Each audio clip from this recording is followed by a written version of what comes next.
Talk about how hard it is to take that first step of being vulnerable or being transparent, but then maybe talk about the benefit personally that comes, right? The more you tell your story, there's a personal benefit as well, beyond just what it does for other people.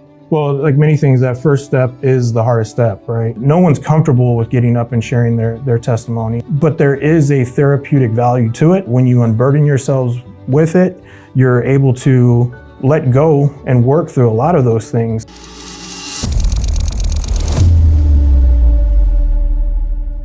Hello and welcome to the March or Die show. Today, this is the show where we do our very best every single week to give you the perspectives and principles you need to march when it would be easier to stay where you are and die. Today, we're going to talk about testimony, the importance and the power in telling your story. I'm sure most of you listening know this, but my other job, my actual job, my full-time job, is as the CEO of the Mighty Oaks Foundation. The Mighty Oaks Foundation, you can find out more about us on our website, mightyoaksprograms.org. But with the programs that we do through Mighty Oaks, we work with veterans, active duty service members, first responders, and spouses. We do that in a number of ways, but our core kind of process is what we call the Legacy Program. It's a 5-day program that we bring people to, and they spend a week with us, and we talk about trauma. We talk about hurt and brokenness. But more than that, we talk about hope and how to move forward into that hope. And I share that because we're getting into this conversation here in just a second. But one of the most powerful tools that we have during that week is the power of testimony. Every leader has to tell their story. Everyone who's standing in front of the class gives their testimony. They tell their story. That's what a testimony is, their story. They talk about where they've been and how God has worked in their life to give them hope. And there is so much power in that. Not just for the people listening, but there's great power in that for the person who's giving their testimony, who's telling their story. It's amazing how powerful that is to kind of get that out of your brain and get that into the open and then point to the source of hope. That's what testimony is all about. And today, I'm talking about this with my guest, Branden Kunath. Branden Kunath is the National Programs Director for the Mighty Oaks Foundation, for the organization that we both work for. He runs or oversees our programs. We have close to 1,000 folks a year come through one of our programs. We're all over the country, a lot of things going on. So he has a big job, and he came through first as a student. He started as a student, and you'll hear his story in just a second, but started as a student. God got a hold of his life and has used him in a tremendous way to help many other people over the years. And we talk about testimony, the power of testimony in his life, the power of testimony as we share with others. And I'm grateful that he would come on and share this with us. I know this will be an encouragement to you. So without further ado, my guest, Branden Kunath. Branden, thanks for coming on, man. Absolutely. Thanks for having me. Of course. There's a lot that we could talk about. You and I have known each other for a long time, and we've worked together for a long time. And one of the kind of the aspects of our program, the work that we do when we're talking to veterans and first responders and service members and others who are struggling, one of the more important aspects of what we do, I think, is testimony. We lead with testimony. We lead with story. Instead of having a program where we talk down to people, this is what I think you should do. We talk from the kind of eyeball to eyeball, peer to peer. I know where you are because I've been there. And that has really brought along with it a lot of power. And I'd like to talk about that today, talk about the power of testimony. There are a lot of other things we could talk about. We've done several podcasts together before that people could find as well. But I'd like to talk about the power of testimony and start off by you, if you wouldn't mind, for those that aren't familiar with you, giving your testimony, kind of the, where you were, some of what you did in the Marine Corps, but how God got a hold of your life and your family and brought you where you are today. Right. Yeah, no, a wonderful topic, very timely with just everything going on and people needing to be reached. But I get the absolute honor and privilege to serve as the program director for our programs, which are legacy programs, is the recovery programs that we offer. And I ended up getting to that point by attending as a student almost 11 years ago. As I was coming up on being told I needed to medically retire, close to 15 years in the Marine Corps. I did all my time in the infantry community. I started out as a 0331 machine gunner, and then went on to be a combat instructor, taught machine guns and machine gun gunnery at the School of Infantry West in the infantry training battalions, as well as advanced infantry training. And then later went back to what we call the Fleet Marine Force, and went back into the infantry community and became a infantry unit leader, which is a platoon sergeant. So a wide range of experiences within that, but a lot of leadership opportunities, a lot of deployments, a total of 7 deployments down. 6 of those being combat deployments to either Iraq or Afghanistan, and just a lot of experience in there. So coming up to December of 2013, I came to a point where all of my issues, all my struggles, all the things that I was dealing with that I either was ignoring or tried to hide away, or I wasn't really honest about with dealing with those things, came to like a full frontal assault on me. The anxiety, the anger, forgetfulness, just all of the things that fall under the post-traumatic stress umbrella came and just wanted to take me out. So I was forced to face the music, as they would say. And I had to start with concussion clinic and other therapies and seeing different providers in the naval medical world. And they were giving me a lot of new information, telling me a lot of things that I didn't want to hear, which is you're probably not going to be able to serve as a infantry unit leader anymore. You're probably going to have to do this. And then you see your medical appointment list grow and grow and grow. And that's your new norm. And because of that, you can't actually serve in in the Marine Corps, a Victor unit, which is an infantry unit or just a regular unit. So unfortunately, I was pushed over to a unit called Wounded Warrior Battalion West at Camp Pendleton. And that unit is designed and operates as a transition holding unit. So people that are at that time wounded, ill, or injured, they would land there and they would go through the multiple different appointments or other type of therapies and stuff. And they're trying to figure out, okay, what's the actual issues that they're dealing with, how to treat it, and in the best way they could, in the naval medicine, in the military in general, they were trying to help people as best as they could with what they had, and this unit stood up for that main reason. So you get the opportunity to really focus on you.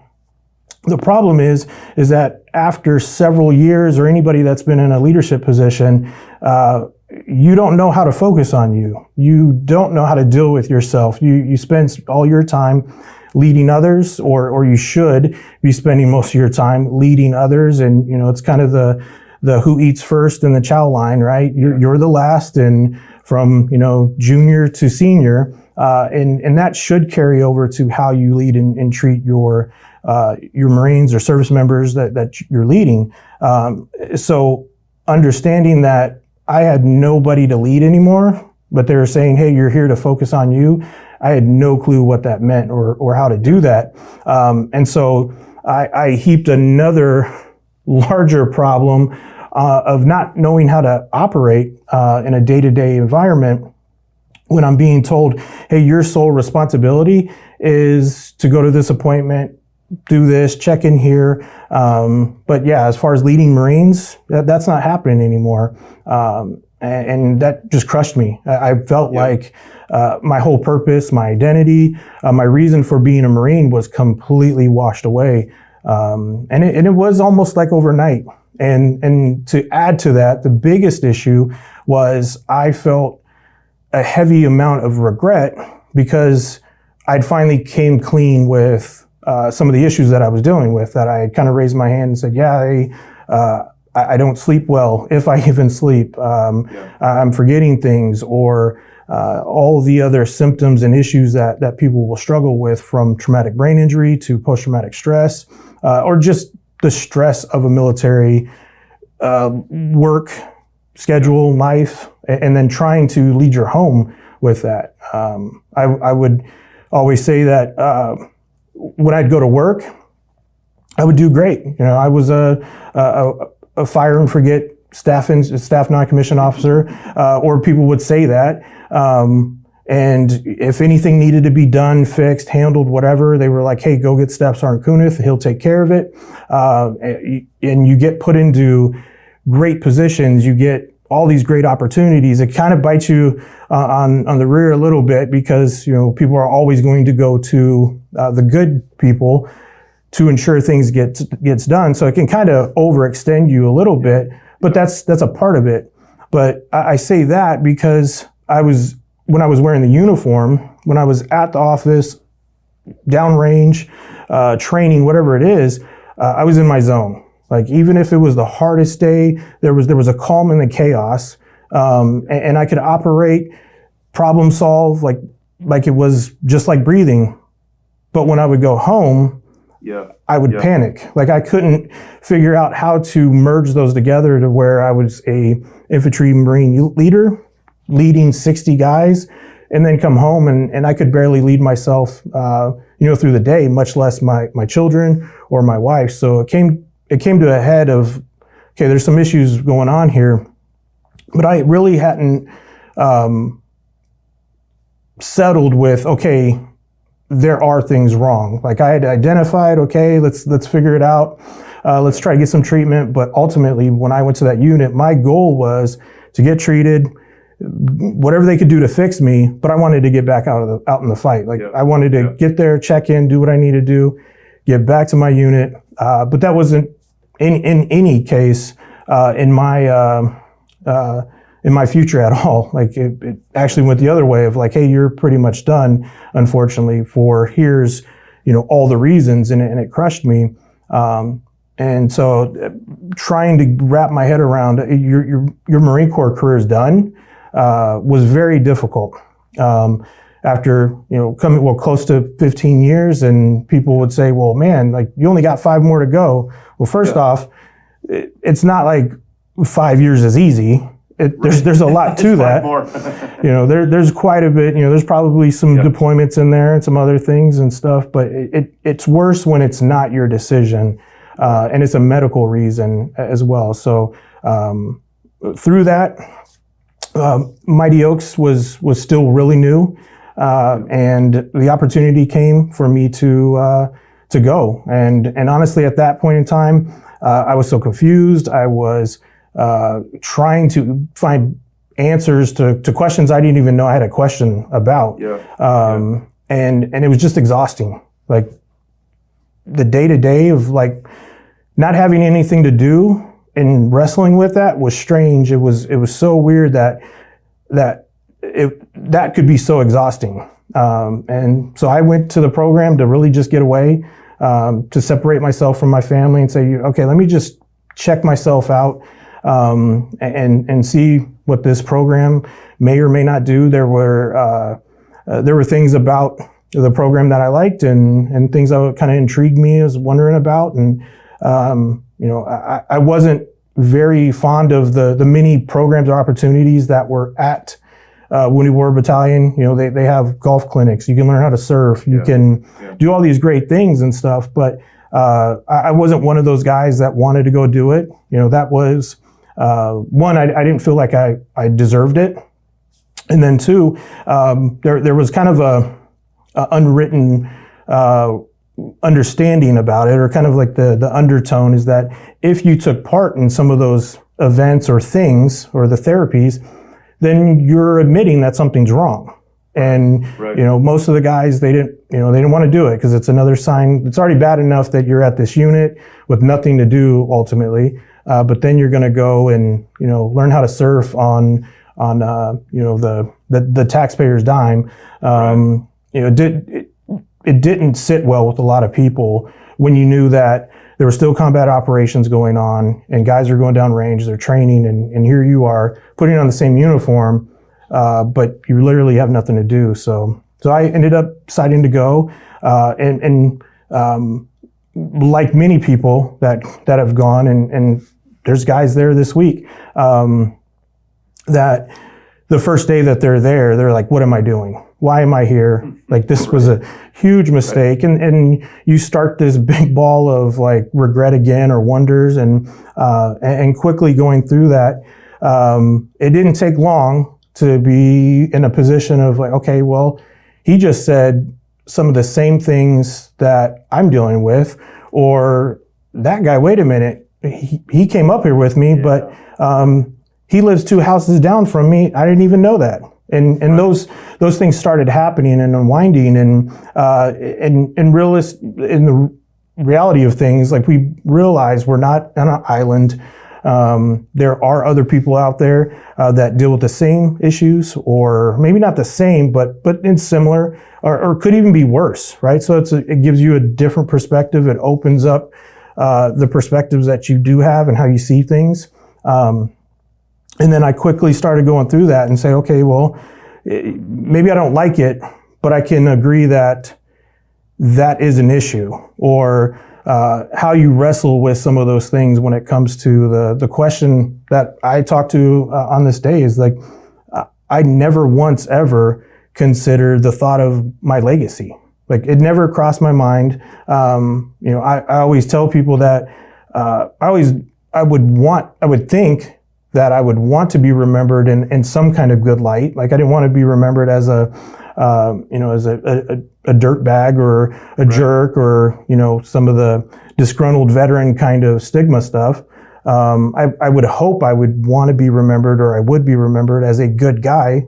But the term legacy and what that means never crossed my mind ever. And that really was a shocker for me. And that was kind of my stake in the ground of like, we're going to leave a legacy regardless if we want to, but the choice of what legacy we leave is on us. It's not for someone else to decide.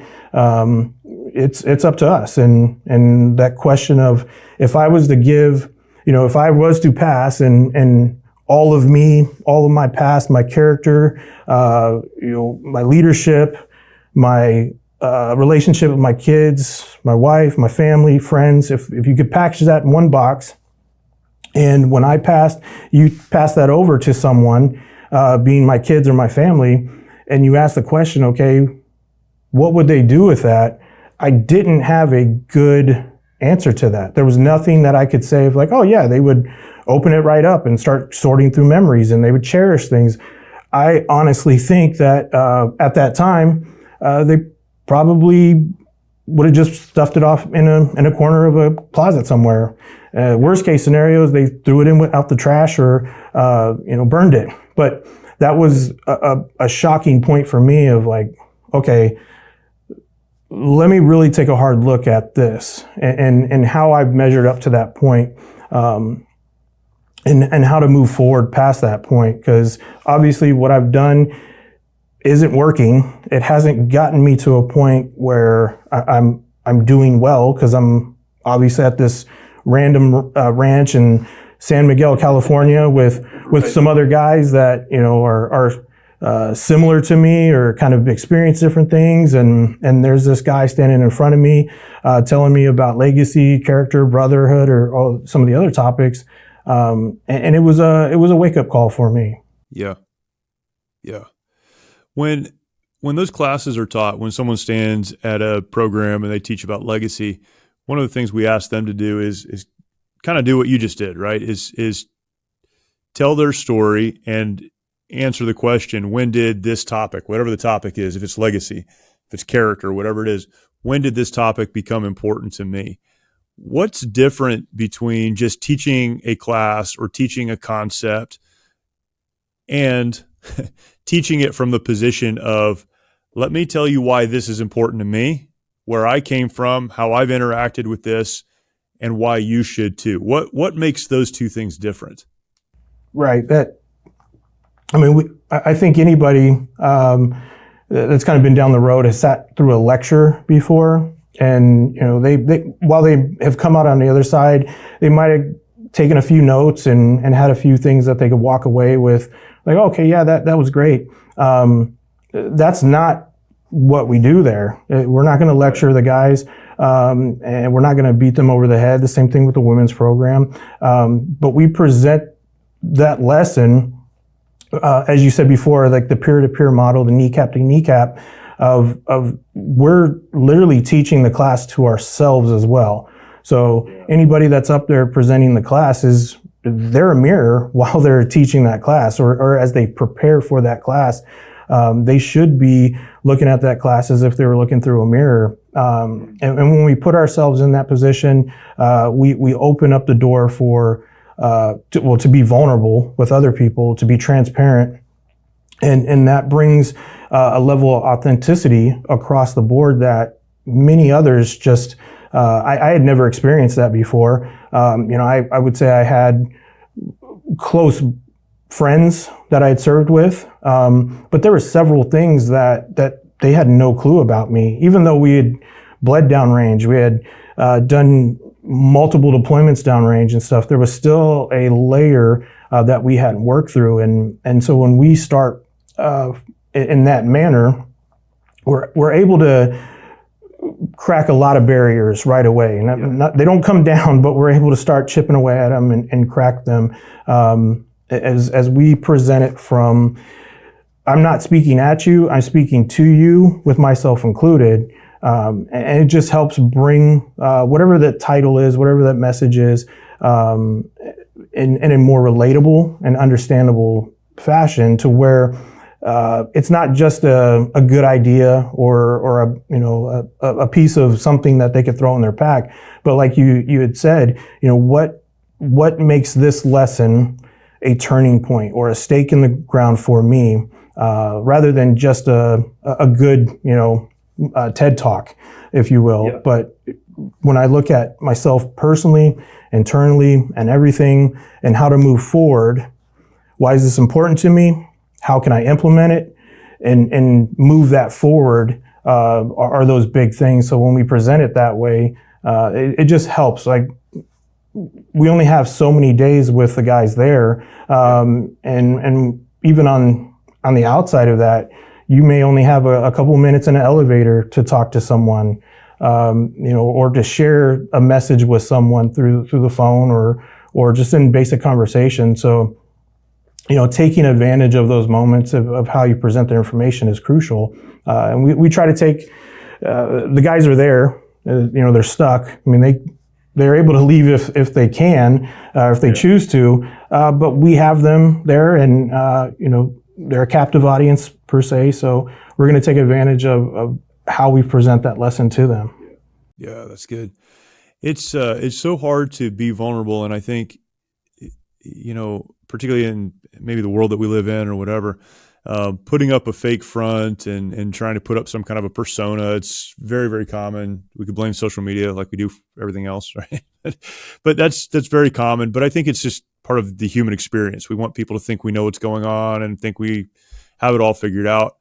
And what that kind of does to us is it causes us to believe that we're the only ones that have ever struggled this way or had these thoughts or had these issues with a spouse or with a child or whatever. In our past, we talk about trauma. We're the only ones who've ever experienced that. And so we keep it in. And it's crazy when you see a room full of men in our men's program or women in our women's program, and the instructor is telling their story, how you can see it almost in the faces of the people listening, like, oh, wow, like I had no idea anyone else has ever thought about hurting themselves, or anyone else has ever had these struggles in relationships, or anyone else has ever had this happen or that happen or some other thing. And it's crazy how powerful that is. It changes the tone of the room. It changes the ability to even move forward. And we get asked this a lot. How do you do in 5 days what you do, right? And it's not 5 days. We have a long process after the 5 days, but things happen quickly because we lead with transparency and vulnerability. But it is not easy to do. I remember when you started telling your story and giving your testimony in the program, and you've done it a lot of other places since then, but and the things you would share and the impact that had on people. But talk about how hard it is to take that first step of being vulnerable or being transparent, but then maybe talk about the benefit personally that comes, right? The more you tell your story, there's a personal benefit as well, beyond just what it does for other people. Right. Yeah. Well, like many things, that first step is the hardest step, right? Yeah. And there's a lot of things that attribute to why it's so hard. When you come from a position of like, I was honest and vulnerable this time, and this is what happened. You lose a clearance, you lose a job, or for certain, there's people in services that they'll lose their ability to carry a gun or to be on a certain team, or all those things. And so when those things happen, that's another wall that gets automatically put up that would prevent somebody from wanting to be honest. And then you take into fact of the fear of being judged or made fun of, or just looking vulnerable and weak. And then you capture all of those, and then you think that you create like this very strong cocoon around you, but in reality, it's almost paper mache. It feels like it's pretty tough, but it doesn't take much. Sprinkle a little water on there, and you can poke right through it. Right. And when I say that, that's usually how things get to a point where after the fact, you step back and you're like, man, how did I get to this point? Or I could think back to some of the arguments that Jeanette, my wife, and we would have. And the big blow up ones were over like something so small and just, irrelevant. But the fact is that I had so much buried underneath that the fact that I didn't, put my clothes away in time, or I forgot to pick something up at Target or whatever it is, and that she was disappointed, just threw me over the edge. But it was because all of those things before that. So when you can break through that first time, whether it's that you heard your story being told by someone else, or you could relate or anything, or you just took a shot and said, hey, I'm going to share this with you. It's really like opening the floodgates for a lot of things. It's hard to, once that dam breaks, or the levee gives away, it's hard to put the stuff back on there, and that's a good thing. But at the same time, we have to be cautious with it. We shouldn't just go out and just unload on a stranger in the elevator and say, hey, let me tell you about who I am and what happened to me, or something like that. But and you also have to build up to a point where you can be transparent, where you can trust who you're telling what you're telling to, and that it will stay there. One of the big things that helps us is that we start with ourselves of like, here, I'm going to tell you a bunch of stuff.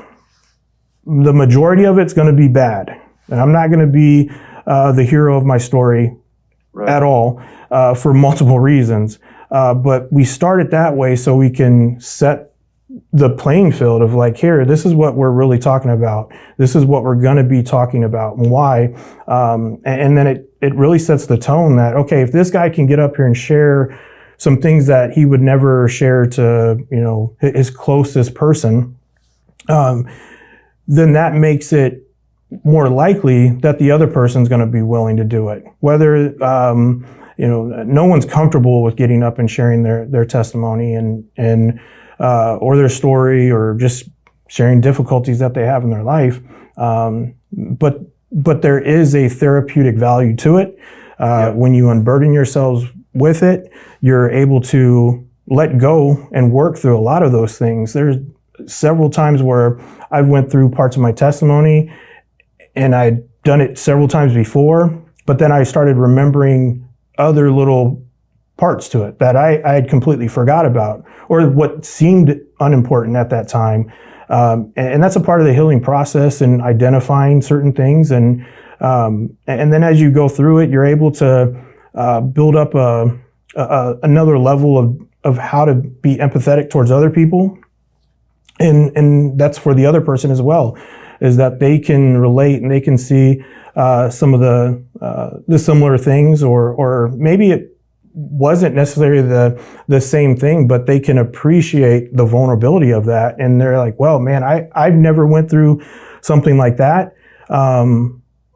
But if he was able to get up there and say that, like, why shouldn't I be able to get up? And it's not about comparison of, this guy was a super secret, CIA SEAL, recon, sniper, whatever. And the other guys, he was a motor T guy. It doesn't matter. Your testimony is your testimony. And you got to be true to that.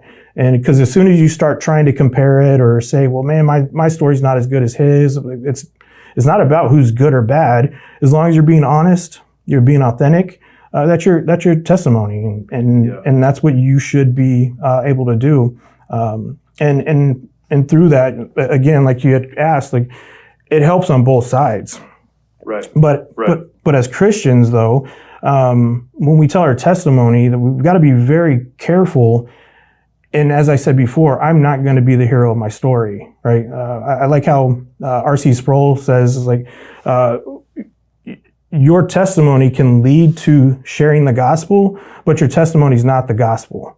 And too many times I think it can easily get carried away to where God has done great things in your life and he's continuing to do great things in your life, but we got to be very careful of how many eyes are included in there, that we're not getting down to this enlightened self-interest model of there's self-interest in it, there's enlightened in it, but it's self-interest nonetheless, right? And if everything points back to us, we have to be very cautious of that, as we're getting off path really, really quickly. And it's one of those things that we constantly harp at the session is like, this is not about you. It's about you, but it's not about you. So through that, we can point to, hey, here's the issues that I had. Here are the things that I struggled with and all of that. But we can't end there.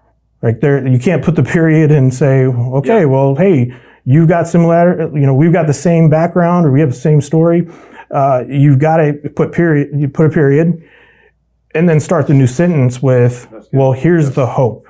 Here's how I got through that. And that's through the gospel of Jesus Christ. That's pointing only to Jesus. Just as you look through anywhere in Scripture, the majority of the book of Acts is testifying to the great work that Jesus Christ was doing, the miracles and all the things that they were seeing. Paul goes through and shares his testimony multiple times in Acts, and every time he goes and points to testifying to the work that Christ has done, not anything that he done. I believe it's Acts 20. He actually says, not that my life's important at all or of any value, but only to the value and what Christ has done for him. And we got to be very careful in doing that, because once we become the hero of the story, we run the risk, or not run the risk, we definitely put ourselves in a position where we're the subject matter expert, or we're the saving matter of it whatsoever. Yeah. And that's just not the case at all, because we're going to fail, we're going to mess up, and we're not going to get it right several times. But we know who has got it right every single time, and that's only Christ. That's right. It's interesting because there are so many, particularly in the space that we exist in, whether we're talking about trauma or post-traumatic stress and all the connected things, right? Anxiety and all the rest of it. There are a lot of therapies that are actually helpful. We could talk about, medical interventions, medication, different types of therapies. And it's funny, you go online and you see people arguing about what works and what doesn't work, right? And so there's all these things, and they can be very helpful.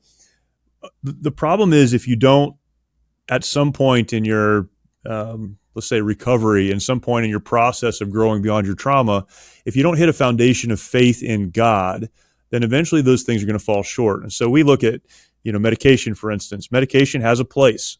It doesn't have the place of a lot of people who attend our program where 30 medications a day, or more than 20 medications a day, right? Medication is to make you sleep and make you wake up and dumb down or numb down the feelings that you feel.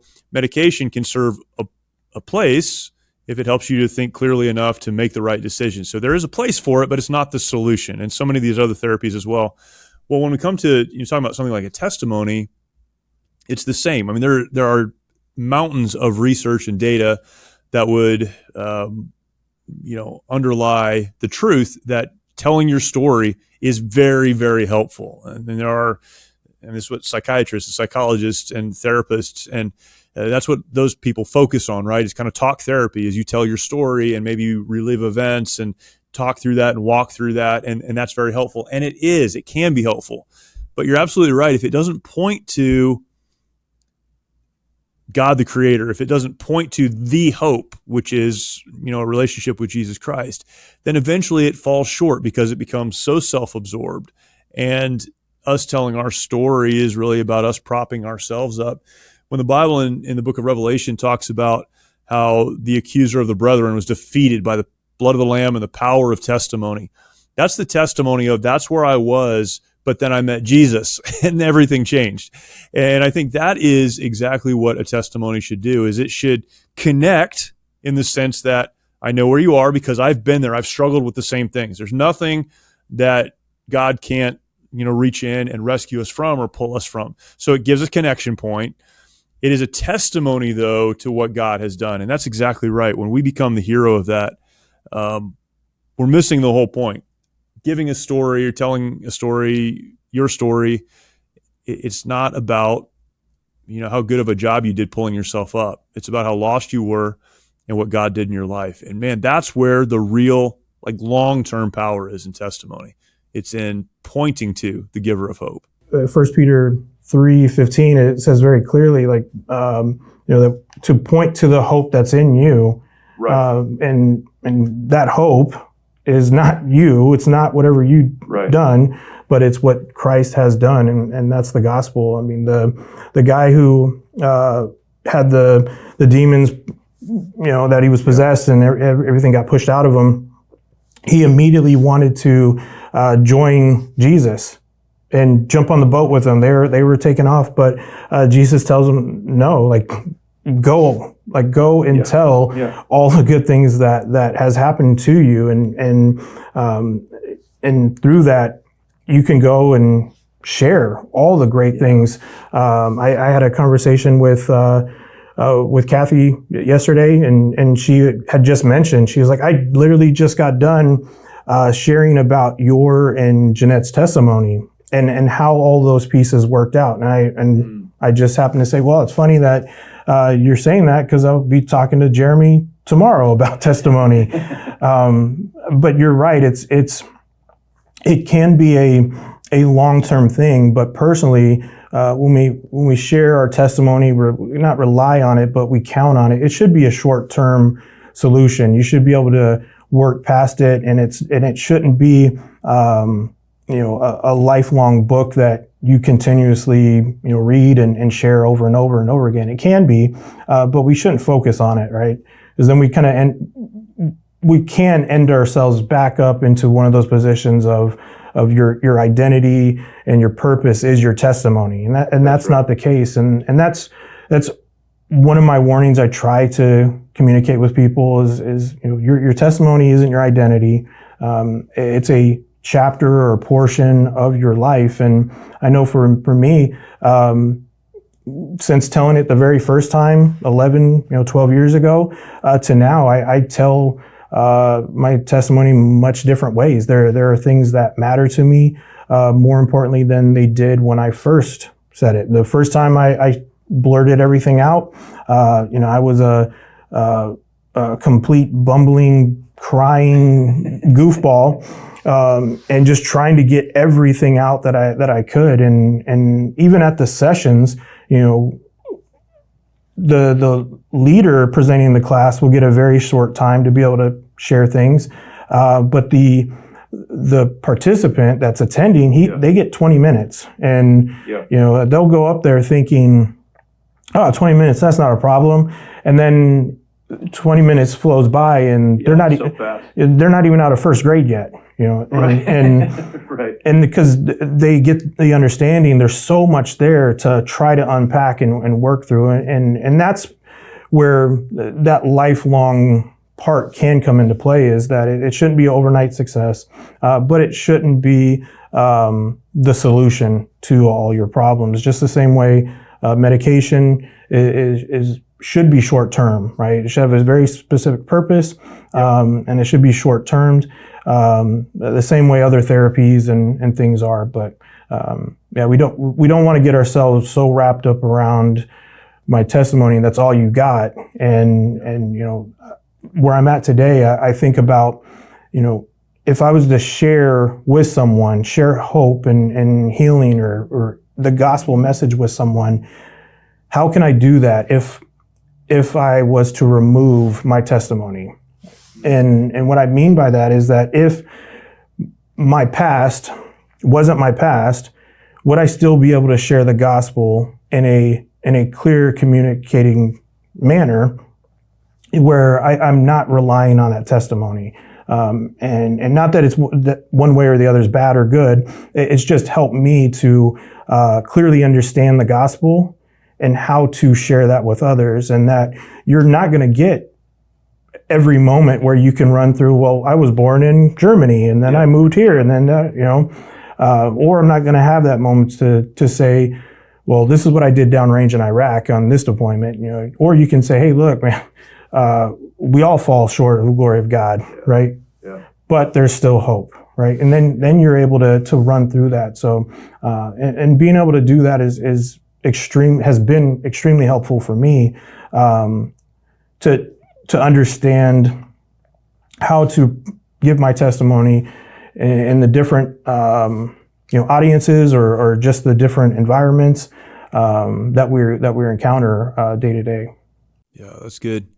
What do you say to a person who would be listening to this that didn't serve in the military? They weren't, they're not a first responder. They don't come from that community. I feel like, and spending a lot of time in church and around church people and just people in general, but it's almost like we can dismiss our own hurt and pain and loss and trauma and say, well, I don't have a story like that. And so I hear what you're saying about sharing my story, but I don't really have a story because I didn't serve in the military, or I didn't do this big thing. Or it's funny, everywhere you go, people compare, right? You mentioned even within the military, veterans will compare, like, well, he did this and I did that, and it's not the same or whatever. But everyone does that. And so it's so easy outside of even the work that we do in a church or in a home or in a community, whatever, to say, well, I do hurt and I have these thoughts and these feelings and this stuff, but it's no big deal because I didn't do what they did. What do you say to that person? Yeah. The best reply is that if you're breathing, you have a story. Right. If we understand that we're here today and that you're breathing, whether you think you're healthy or not, or everything's going the way you think it's supposed to, you're here for a reason.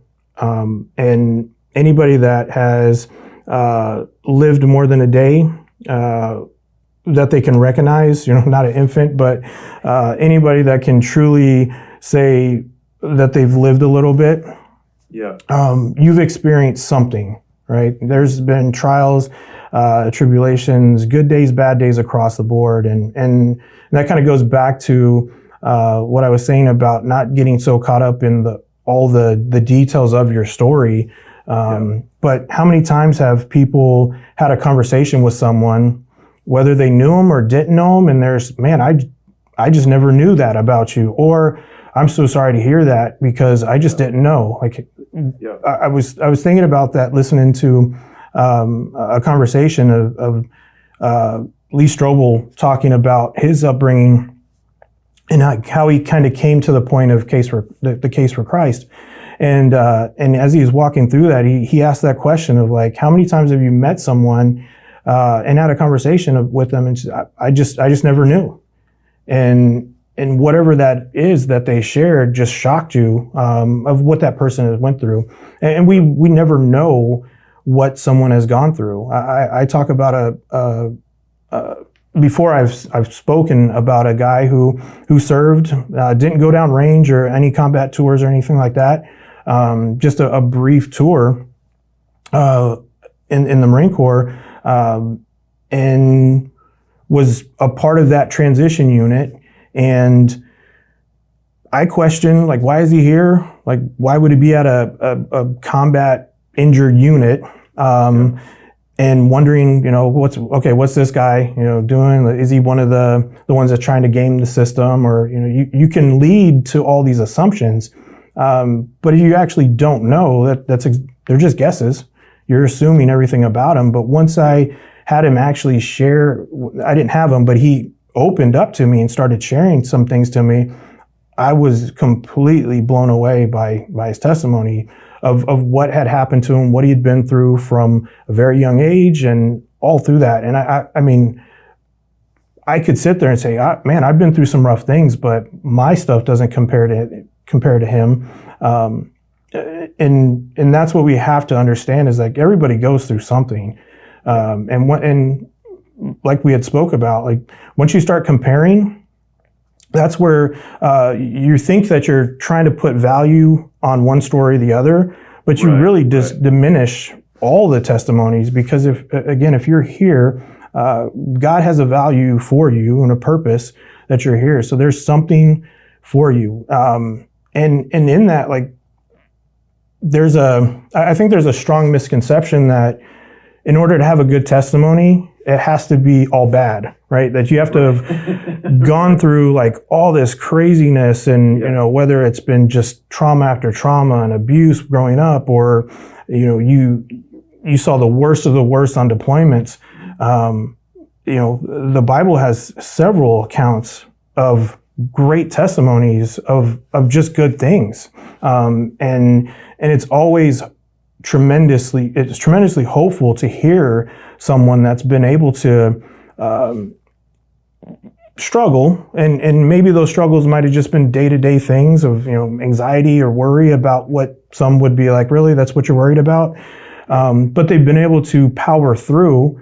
And the way they power through is they can go back to God's word and say, oh, well, okay, well, cast all your cares on him, because he cares for you, right? Cast all your anxieties on him. And they just keep repeating that over and over again. Whether that anxiety was, bills or a new job or just extreme situation that attributed to it, they were able to power through that. So, that's what we have to be cautious of, how we compare it.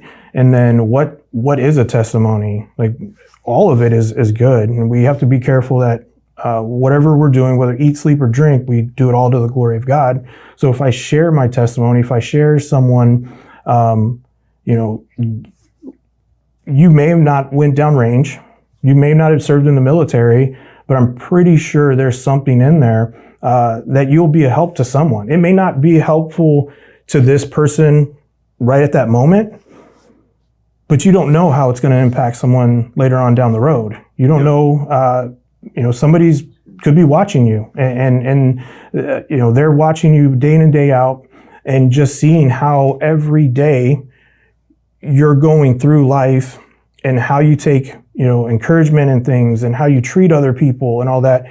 That's a part of your testimony, whether you're speaking about it or not. Our actions, our behaviors, the fruit that we present is a part of our testimony.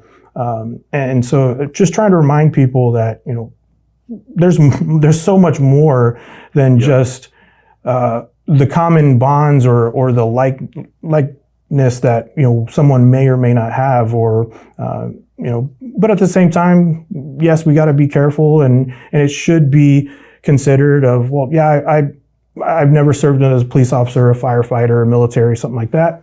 And it just helps you to have a little more, I guess, be careful with your discernment of how you speak to someone, and some of that relate, the things that you could relate on, or just be able to be sympathetic to someone through it. But Yeah. at the end of the day, we all struggle, and life is trauma, and trauma is just a part of life. It's just the fact of the matter. Yeah, that you just have no idea how people are struggling either. I was talking to a much older pastor. He's actually retired, and he had been pastoring for many, many years. And this was a few months ago, and I was talking to him just about some things, just generally. It wasn't anything specific.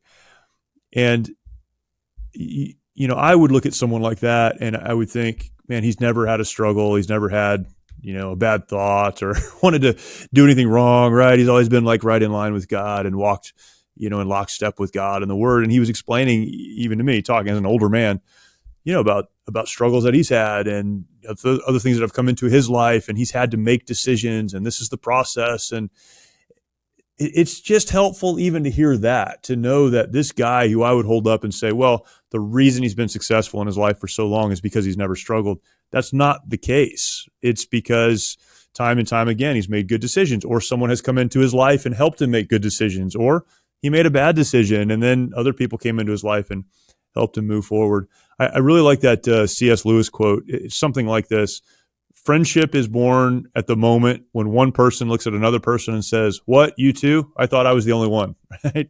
I love that, because that's exactly what it is. It's like, oh, I feel so alone, but I'm not alone.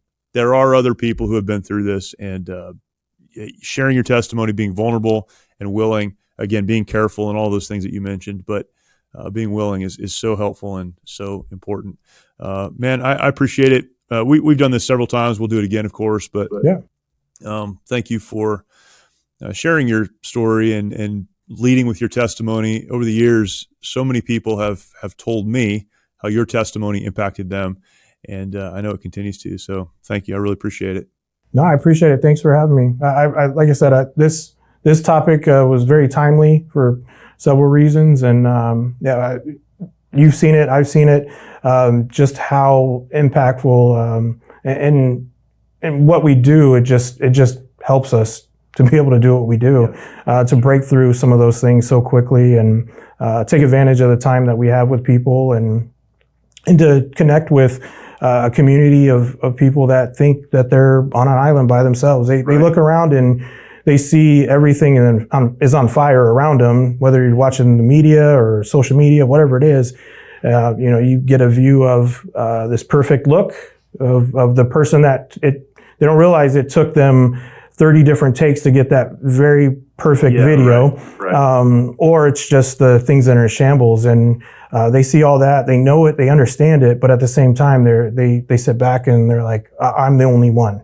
It astonishes me that how often we continue to lie to ourselves that nobody will understand, but we look around and it's like, oh my gosh, you see it, and it's undeniable, but we trick ourselves into thinking like, there's no hope for me. Yeah, that's good. Great. Thank you. Appreciate it. Again, grateful for Branden as a guest and his story. He's been a good friend, great friend to me over the years, and it's been so fun for me, if that makes sense, to watch him grow and watch God use him, and the way God continues to use him is amazing. And he leads our programs and the good work that he does there.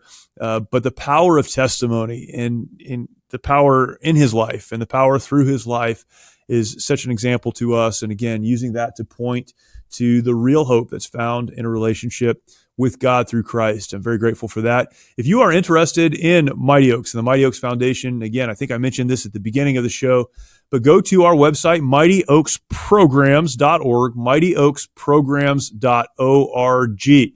And that is the place that you can find out more about us. You can sign up for a program if you'd like to. No cost to the applicant, no cost even for travel. We cover all that, but you need to apply. So do that on mightyoaksprograms.org. If you'd like to support the work that we do, you can find out information about that there as well.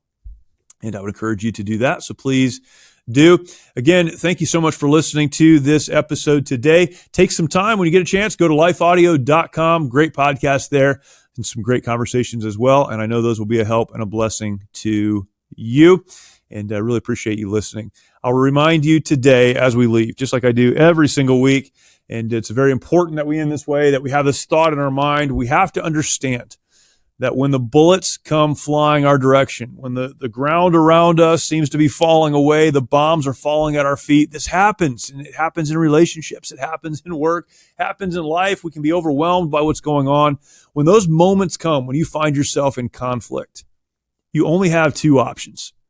You can stay where you are and die. You can make that decision, or you can do the better thing and march, putting one foot in front of the other. What are you going to do? Thank you. I'll talk to you next time.